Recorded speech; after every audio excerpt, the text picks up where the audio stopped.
ಕಡಿಮೆ ಸಿಬಿಲ್ ಸ್ಕೋರ್ ನಿಂದ ಸಾಲ ಕ್ರೆಡಿಟ್ ಕಾರ್ಡ್ ಅಪ್ಲಿಕೇಶನ್ ರಿಜೆಕ್ಟ್ ಆಗ್ತಾ ಇದೆಯಾ? ಇನ್ನು ಮುಂದೆ ಆಗಲ್ಲ.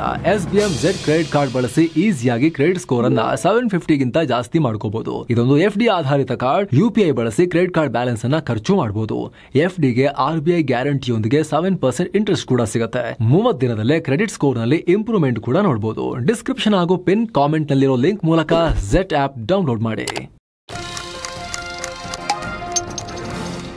ಸ್ನೇಹಿತರೆ, ಕೆಂಪುಕೋಟೆಯಿಂದ ಭಾಷಣ ಮಾಡಬೇಕಾದ್ರೆ PM ನರೇಂದ್ರ ಮೋದಿ 3 ದೊಡ್ಡ ಘೋಷಣೆಗಳನ್ನ ಮಾಡಿದ್ರು. ಅದರಲ್ಲಿ 3ನೇ ಅತಿ ದೊಡ್ಡ ಘೋಷಣೆ ಯಾವುದು? PM ನರೇಂದ್ರ ಮೋದಿ ಸ್ನೇಹಿತರೆ ಹೈ ಪವರ್ ಡೆಮೋಗ್ರಫಿ ಮಿಷನ್ ನ ಲಾಂಚ್ ಮಾಡ್ತೀವಿ ಅಂತ ಘೋಷಿಸಿದ್ದಾರೆ. ಇದರ ಉದ್ದೇಶ ಏನು ಸ್ನೇಹಿತರೆ? ಭಾರತದ ಅತ್ಯಂತ ಸೂಕ್ಷ್ಮ ವಿಚಾರ, ಆದ್ರೆ ಸರಿಯಾಗಿ ಲೆಕ್ಕವೇ ಇಲ್ಲದ ವಿಚಾರ, ಆದ್ರೆ ಕೋಟಿಗಳ ಲೆಕ್ಕದಲ್ಲಿ ಇರಬಹುದು ಅಂತ ಹೇಳಿ ಲೆಕ್ಕ ಕೊಡ್ಲಾಗ್ತಿರುವಂತ ಎಸ್ಟಿಮೇಷನ್ ಕೊಡ್ಲಾಗ್ತಿರುವಂತ ವಿಚಾರ ಯಾವುದು? ಅಕ್ರಮ ವಲಸಿಗರ ವಿಚಾರ. ಇದಕ್ಕೆ ಸಂಬಂಧಪಟ್ಟಂತೆ ಹೈ ಪವರ್ ಡೆಮೋಗ್ರಫಿ ಮಿಷನ್ ನ ಲಾಂಚ್ ಮಾಡ್ತೀವಿ ಅಂತ PM ನರೇಂದ್ರ ಮೋದಿ ಘೋಷಣೆ ಮಾಡಿದ್ದಾರೆ. ಸ್ನೇಹಿತರೆ, ನಿಮಗೆ ಗೊತ್ತಿರಬಹುದು, ಭಾರತ 4000 ಕಿಲೋಮೀಟರ್ಗೂ ಅಧಿಕ ಬಾರ್ಡರ್ ಅನ್ನ ಬಾಂಗ್ಲಾದೇಶದೊಂದಿಗೆ ಶೇರ್ ಮಾಡಿಕೊಳ್ಳುತ್ತೆ. ಆದ್ರೆ ಇದೊಂಥರ ಕಠಿಣವಾಗಿರೋ ಬಾರ್ಡರ್. ಕೆಲವು ಕಡೆ ನದಿ ಇದೆ, ಕೆಲವು ಕಡೆ ಕಾಡಿದೆ. ತುಂಬಾ ಕಷ್ಟ, ಮಾನಿಟರ್ ಮಾಡೋಕ್ಕೂ ಬಹಳ ಕಷ್ಟ. ಎಲ್ಲ ಕಡೆ ಇವಾಗ ಬೇಲಿ ಹಾಕೋ ಕೆಲಸ ನಡೀತಾ ಇದೆ, ಆದ್ರೆ ಬಹಳ ಟೈಮ್ ಬೇಕು. ಆಲ್ರೆಡಿ ದೊಡ್ಡ ಪ್ರಮಾಣದಲ್ಲಿ ಅಕ್ರಮ ವಲಸೆ ಆಗ ಹೋಗಿದೆ ಭಾರತದ ಒಳಗೆ. ಯಾಕಂದ್ರೆ ಲೂಸ್ ಇದೆ, ಹರಿದು ಹೋಗಿರೋ ಬಾರ್ಡರ್ ಇದೆ, ಮೂವ್ಮೆಂಟ್ ಜಾಸ್ತಿ ಇದೆ. ಮುಖ್ಯವಾಗಿ ಕಳೆದ 3-4 ದಶಕಗಳಲ್ಲಿ ಪಶ್ಚಿಮ ಬಂಗಾಳ, ಅಸ್ಸಾಂ, ಬಿಹಾರ ಈ ರಾಜ್ಯಗಳಲ್ಲಿ, ಅದರಲ್ಲೂ ಕೂಡ ಮುಖ್ಯವಾಗಿ ಬಾಂಗ್ಲಾದೇಶದೊಂದಿಗೆ ಗಡಿ ಹಂಚಿಕೊಂಡಿರೋ ಈ ಪ್ರದೇಶಗಳಲ್ಲಿ ದೊಡ್ಡ ಪ್ರಮಾಣದಲ್ಲಿ ಅಲೆಯಾಗಿ ಅಕ್ರಮ ವಲಸಿಗರು ಭಾರತದ ಒಳಕ್ಕೆ ಬಂದಿದ್ದಾರೆ. 1947ನಲ್ಲೂ ಬಂದಿದ್ದಾರೆ. 1971ರಲ್ಲಿ ಬಾಂಗ್ಲಾ ಹುಟ್ಟೋಕೆ, ಬಾಂಗ್ಲಾ ಜನಿಸೋಕೆ ಕಾರಣವಾದ ಯುದ್ಧ ಇದೆಯಲ್ಲ, ಆ ಟೈಮ್ನಲ್ಲೂ ಕೂಡ ಭಾರತದ ಒಳಗಡೆ ದೊಡ್ಡ ಪ್ರಮಾಣದಲ್ಲಿ ಬಂದಿದ್ದಾರೆ. ಅದಾದ್ಮೇಲೂ ಕೂಡ ನಿರಂತರವಾಗಿ ಅಕ್ರಮ ಬಾಂಗ್ಲಾ ವಲಸಿಗರ ಮೂವ್ಮೆಂಟ್ ಭಾರತಕ್ಕೆ ಆಗ್ತಾನೆ ಇದೆ. ಪದೇ ಕರ್ನಾಟಕ ಸೇರಿದಂತೆ ಇವಾಗ್ಲೂ ಕೂಡ ಲಾಸ್ಟ್ 1 year ಅಲ್ಲಿ ನೋಡಿ ಎಷ್ಟು ಅರೆಸ್ಟ್ ಆಗಿದೆ ಅಕ್ರಮ ಬಾಂಗ್ಲಾ ವಲಸಿಗರು ಅಂತ ಹೇಳಿ ಕರ್ನಾಟಕದಲ್ಲಿ. ಬರೀ ಕರ್ನಾಟಕ ಮಾತ್ರ ಅಲ್ಲ, ಮುಂಬೈ, ಅಹಮದಾಬಾದ್, ದಿಲ್ಲಿ ನಿರಂತರವಾಗಿ ಅರೆಸ್ಟ್ಗಳು ಆಗ್ತಾನೆ ಇದಾವೆ. ಸೊ ಸ್ನೇಹಿತರೆ, ಒಂದಂತೂ ಸ್ಪಷ್ಟ, ದೊಡ್ಡ ಪ್ರಮಾಣದಲ್ಲಿ ಅಕ್ರಮ ಬಾಂಗ್ಲಾ ವಲಸಿಗರು ಭಾರತದ ಒಳಗೆ ಸೇರ್ಕೊಂಡಿದ್ದಾರೆ ಅನ್ನೋದು ಸ್ಪಷ್ಟ. ಆದರೆ ಆ ನಂಬರ್ ಬಗ್ಗೆ ಸ್ಪಷ್ಟತೆ ಇಲ್ಲ. ಅದಕ್ಕೇನೆ ಈಗ ಹೈ ಪವರ್ ಡೆಮೋಗ್ರಫಿ ಮಿಷನ್ ಅನ್ನ ಲಾಂಚ್ ಮಾಡಲಾಗಿದೆ. ಈಗ ಒಂದಷ್ಟು ಗಡಿ ಜಿಲ್ಲೆಗಳ ಡೇಟಾ ನೋಡ್ತಾ ಹೋಗೋಣ. ಪಶ್ಚಿಮ ಬಂಗಾಳದ ಮುರ್ಷಿದಾಬಾದ್, ಇಲ್ಲಿ ಟೋಟಲ್ ಪಾಪ್ಯುಲೇಷನ್ ಅಲ್ಲಿ ಮುಸ್ಲಿಮರ ಸಂಖ್ಯೆ 66%. ಅಸ್ಸಾಂನ ಧುಬ್ರಿ, ಇಲ್ಲಿ ಟೋಟಲ್ ಪಾಪ್ಯುಲೇಷನ್ ಅಲ್ಲಿ ಮುಸ್ಲಿಂ ಪಾಪ್ಯುಲೇಷನ್ 79%. ಕಿಶನ್ಗಂಜ್, ಬಿಹಾರ, ಇಲ್ಲಿ ಟೋಟಲ್ ಪಾಪ್ಯುಲೇಷನ್ ಅಲ್ಲಿ ಮುಸ್ಲಿಂ ಪಾಪ್ಯುಲೇಷನ್ 68%. ಮಾಲ್ಡಾ, ಪಶ್ಚಿಮ ಬಂಗಾಳ, ಇಲ್ಲಿ ಟೋಟಲ್ ಪಾಪ್ಯುಲೇಷನ್ ಅಲ್ಲಿ ಮುಸ್ಲಿಂ ಪಾಪ್ಯುಲೇಷನ್ 51%. ಆದರೆ ಒಂದು ನಿಮಿಷ ನಿಧಾನ, ಇಲ್ಲಿ ನಾವು ಕ್ಲಿಯರ್ ಆಗಿ ಹೇಳೋಕೆ ಬಯಸ್ತೀವಿ, ಧರ್ಮಾಧಾರಿತ ಈ ಡೇಟಾ ನೋಡಿದ ತಕ್ಷಣ ಮುಸ್ಲಿಂ ಪಾಪ್ಯುಲೇಷನ್ ಅಲ್ಲಿ ಜಾಸ್ತಿ ಇದೆ ಅಂದ ತಕ್ಷಣ ಅದು ಇಲ್ಲಿಗಲ್ ಮೈಗ್ರೇಷನ್, ಅಕ್ರಮ ವಲಸೆಯ ಪ್ರೂಫ್ ಅಲ್ಲ. ಅವರೆಲ್ಲರೂ ಕೂಡ ಅಕ್ರಮ ವಲಸಿಗರು ಅಂತ ಹೇಳಲಿಕ್ಕೆ ಬರಲ್ಲ. ಆದರೆ ಅಂತ ಇಲ್ಲಿ ನಾವು ಒಂದು ಇಂಪಾರ್ಟೆಂಟ್ ಡೇಟಾ ಇನ್ನೊಂದು ಗಮನಿಸಬೇಕೇನು ಅಂತ ಹೇಳಿದ್ರೆ, ಟ್ರೆಂಡ್ ನೋಡಬೇಕು. ದೊಡ್ಡ ಪ್ರಮಾಣದಲ್ಲಿ ಆ ಟ್ರೆಂಡ್ನಲ್ಲಿ ಹೀಗೆ ಗ್ರಾಫ್ ಮೇಲಕ್ಕೆ ಹೋಗಿರೋದು ಕಂಡು ಬರುತ್ತೆ. 1947ನಿಂದಲೂ ಹೋಗ್ತಾ ಇದೆ, ಆದರೆ ಸರಿಯಾದ ಡೇಟಾ ಇಲ್ಲ. 1971 ಪಾಕಿಸ್ತಾನದೊಂದಿಗೆ ಯುದ್ಧ ಆಗಿ ಪೂರ್ವ ಪಾಕಿಸ್ತಾನ ಬಾಂಗ್ಲಾದೇಶ ಆಯ್ತಲ್ಲ, ಅಲ್ಲಿಂದ ಈಚೆಗೆ ನೋಡಿದ್ರೆ ಕೆಲ ಡಿಸ್ಟ್ರಿಕ್ಟ್ಗಳ ಸ್ಯಾಂಪಲ್ ನೋಡಿದ್ರೆ, ಮುರ್ಷಿದಾಬಾದ್ ತಗೊಳ್ಳಿ, 55% ಇತ್ತು ಮುರ್ಷಿದಾಬಾದ್ನಲ್ಲಿ ಮುಸ್ಲಿಂ ಪಾಪ್ಯುಲೇಷನ್ 1971ರಲ್ಲಿ. ಇವತ್ತು 66%ಗೆ ಹೋಗಿದೆ. ಮುರ್ಷಿದಾಬಾದ್ನ ಟೋಟಲ್ ಪಾಪ್ಯುಲೇಷನ್ ಅಲ್ಲಿ 66% ಈಗ ಮುಸ್ಲಿಂ ಪಾಪ್ಯುಲೇಷನ್. ಅದೇ ರೀತಿ ದುಬ್ರಿಗೆ ಬಂದರೆ ಇಲ್ಲಿ 63% ಇತ್ತು 1971ರಲ್ಲಿ. ಈಗ ಅದು 79%ಗೆ ಹೋಗಿದೆ ಮುಸ್ಲಿಂ ಪಾಪ್ಯುಲೇಷನ್ ಈ ಜಿಲ್ಲೆಯಲ್ಲಿ. ಸೊ ಇದರಲ್ಲಿ 2 ರೀತಿಯ ಅಂಶಗಳು ಕೂಡ ಕೊಡುಗೆ ಕೊಟ್ಟಿರಬಹುದು ಈ ಮ್ಯಾಸಿವ್ ಜಂಪ್ ನಲ್ಲಿ. ಪರ್ಟಿಕ್ಯುಲರ್ ಒಂದು ಧರ್ಮದ ಪಾಪ್ಯುಲೇಷನ್ ಇಷ್ಟು ದೊಡ್ಡ ಪ್ರಮಾಣದಲ್ಲಿ ಜಾಸ್ತಿಯಾಗಿ ಆ ಜಿಲ್ಲೆಯ ಜನಸಂಖ್ಯೆಯ ರೀತಿ ನೀತಿಯೇ ಧರ್ಮಾಧಾರಿತವಾಗಿ ಅಥವಾ ಧಾರ್ಮಿಕ ಆಧಾರದಲ್ಲಿ ನಂಬರ್ ತೆಗೆದಾಗ ಅಲ್ಲಿನ ಡೆಮೋಗ್ರಫಿ ಅಥವಾ ಜನಸಂಖ್ಯೆಯ ಅನುಪಾತವೇ ಚೇಂಜ್ ಆಗಿರೋದಕ್ಕೆ 2 ಕಾರಣಗಳನ್ನು ಕೊಡಬಹುದು. ಒಂದು, ಹೈಯರ್ ಬರ್ತ್ ರೇಟ್ಸ್, ಪರ್ಟಿಕ್ಯುಲರ್ ಸಮುದಾಯದಲ್ಲಿ ಹೆಚ್ಚಿನ ಮಕ್ಕಳ ಜನನ ಕೂಡ ಕಾರಣ ಆಗಿರ್ಬೋದು. ಜೊತೆಗೆ ದೊಡ್ಡ ಪ್ರಮಾಣದ ಅಕ್ರಮ ವಲಸೆ ಕೂಡ ಕಾರಣ ಆಗಿರ್ಬೋದು. ಇದು ನಾವು ಕೆಲವೇ ಡಿಸ್ಟ್ರಿಕ್ಟ್ಸ್, ಬಾರ್ಡರ್ ಡಿಸ್ಟ್ರಿಕ್ಟ್ಸ್ ಕೊಟ್ಟಿದ್ವಿ. ಈ ರೀತಿ 10 ಜಿಲ್ಲೆಗಳ ಪಟ್ಟಿಯನ್ನು ನಾವು ಇದೇ ರೀತಿ ಎಕ್ಸಾಂಪಲ್ ಕೊಡ್ತಾ ಹೋಗ್ಬೋದು. ಆದರೆ ಪ್ರಾಬ್ಲಮ್ ಏನು ಅಂದರೆ, ಭಾರತದಲ್ಲಿ ಅಫಿಷಿಯಲ್ ಆಗಿ ಜಿಲ್ಲಾವಾರು ಅಕ್ರಮ ವಲಸಿಗರ ಹೆಡ್ ಕೌಂಟ್ ಇಲ್ಲ. ಗಣತಿ ಇಲ್ಲ, ಪ್ರಾಪರ್ ಡೇಟಾ ಇಲ್ಲ. ರಾಷ್ಟ್ರ ಮಟ್ಟದ ಎಸ್ಟಿಮೇಷನ್, ಇಡೀ ಭಾರತದಲ್ಲಿ ಎಷ್ಟು ಅಕ್ರಮ ಬಾಂಗ್ಲಾದೇಶಿ ವಲಸಿಗರು ಬಂದು ಸೇರ್ಕೊಂಡಿರಬಹುದು ಅನ್ನೋದಕ್ಕೆ ಸಂಬಂಧಪಟ್ಟಂತೆ 1.2 ಕೋಟಿಯಿಂದ 2 ಕೋಟಿ ತನಕ, 1.2 crore to 2 crore 2 ಕೋಟಿ ತನಕದ ಎಸ್ಟಿಮೇಷನ್ ಇದೆ. ಪಾರ್ಲಿಮೆಂಟ್ ನಲ್ಲಿ ಇದರ ಬಗ್ಗೆ ಚರ್ಚೆ ಕೂಡ ಆಗಿದೆ. 1.2 ಕೋಟಿ ಅಕ್ರಮ ಬಾಂಗ್ಲಾದೇಶಿ ವಲಸಿಗರು ಭಾರತದಲ್ಲಿದ್ದಾರೆ ಅಂತ ಯಾರು ಹೇಳಿರೋದು? ಅದಕ್ಕೆ ಯಾರು ಸೋರ್ಸ್? ಅದಕ್ಕೆ ಸೋರ್ಸ್ UPA ಸರ್ಕಾರದಲ್ಲಿ, ಮನಮೋಹನ್ ಸಿಂಗ್ ಅವರ ನೇತೃತ್ವದ UPA ಸರ್ಕಾರದಲ್ಲಿ ಗೃಹ ಇಲಾಖೆಯ ರಾಜ್ಯ ಸಚಿವರಾಗಿದ್ದ, MOS ಹೋಮ್ ಮಿನಿಸ್ಟ್ರಿ ಆಗಿದ್ದಂತಹ ಶಿವಪ್ರಕಾಶ್ ಜೈಸ್ವಾಲ್ ಅವರು ರಾಜ್ಯಸಭೆಯಲ್ಲಿ ಕೊಟ್ಟಂತ ಹೇಳಿಕೆ. ಜುಲೈ 14, 2004 ಅವ್ರು ಏನ್ ಸ್ಟೇಟ್ಮೆಂಟ್ ಕೊಟ್ಟಿದ್ರು ರಾಜ್ಯಸಭೆಯಲ್ಲಿ, ದೇಶದ ಪಾರ್ಲಿಮೆಂಟ್ ನಲ್ಲಿ ನಿಂತು, ಡಿಸೆಂಬರ್ 31, 2001 ಪ್ರಕಾರ, ಅವ್ರು 2004ರಲ್ಲಿ ಕೊಟ್ಟಿರೋ ಹೇಳಿಕೆ, ಬಟ್ ಡೇಟಾ ಅವ್ರು ಕೊಡ್ತಿರೋದು 2001ರದ್ದು.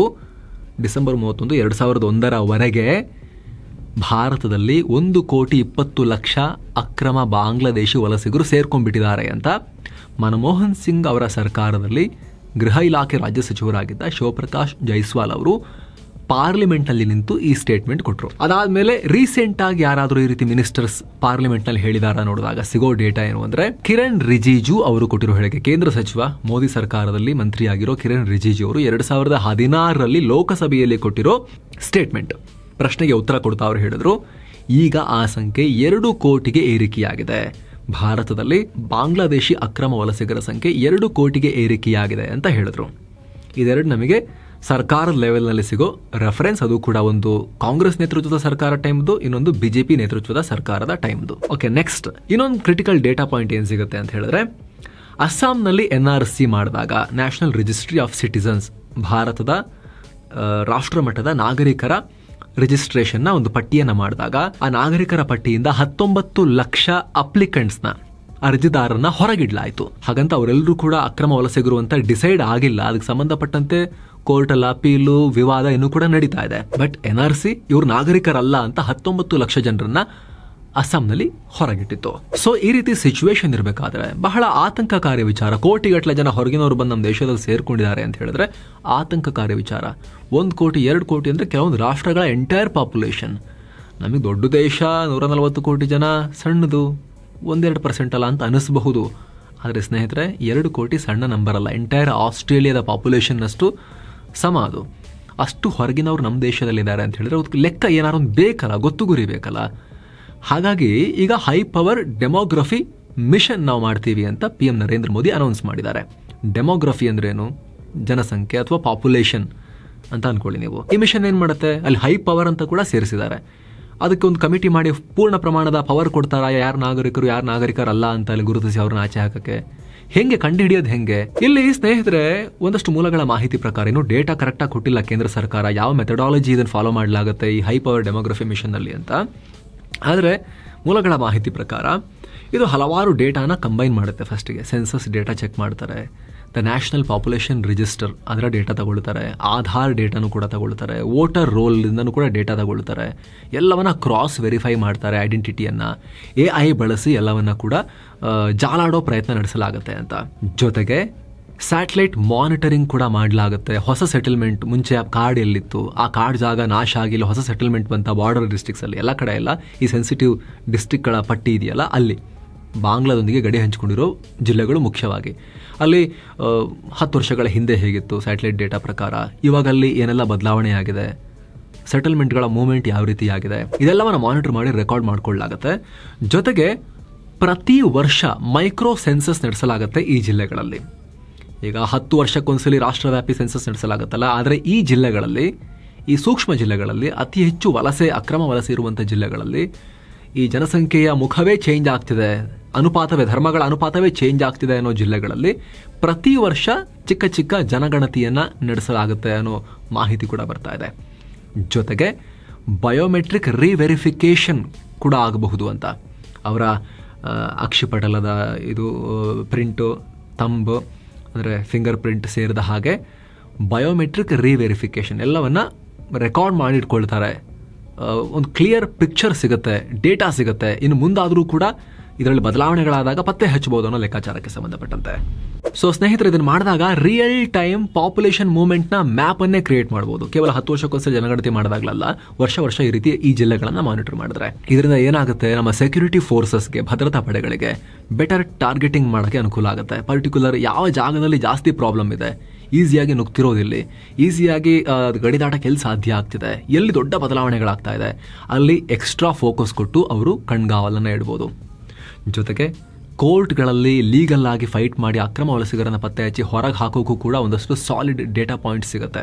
ಜೊತೆಗೆ ಇನ್ನು ಮುಂದಾದರೂ ಕೂಡ ಇದರಿಂದ ಅಕ್ರಮ ವಲಸೆ ಮೇಲೆ ಪರ್ಮನೆಂಟ್ ಆಗಿ ಒಂದು ಕಣ್ಗಾವಲಿಡೋಕೆ, ಒಂದು ಪರ್ಮನೆಂಟ್ ಆಗಿರೋ ತಡೆಗೋಡೆಯನ್ನು ನಿರ್ಮಾಣ ಮಾಡೋಕೆ ವರ್ಷ ಮಾಡೋದ್ರಿಂದ ತುಂಬಾ ಟೈಟ್ ಮಾನಿಟರಿಂಗ್ ಆಗುತ್ತಲ್ಲ, ಅದರಿಂದ ಹೆಲ್ಪ್ ಆಗಬಹುದು ಅಂತ.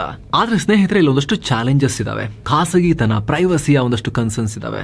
ಪೊಲಿಟಿಕಲ್ ಪಾರ್ಟಿಗಳಿಂದ ಪುಷ್ ಬ್ಯಾಕ್ ಬರುತ್ತೆ, ಸ್ಟೇಟ್ಸ್ ಇಂದಲೂ ಕೂಡ ಪುಷ್ ಬ್ಯಾಕ್ ಬರ್ಬೋದು. ವಿಶೇಷವಾಗಿ ಪಶ್ಚಿಮ ಬಂಗಾಳದಿಂದ, ಬಿಹಾರದಂತ ರಾಜ್ಯಗಳಿಂದ ಜಾಸ್ತಿ ಪುಷ್ ಬ್ಯಾಕ್ ಬರ್ಬೋದು ಪೊಲಿಟಿಕಲ್ ಪಾರ್ಟೀಸ್ ಇಂದ.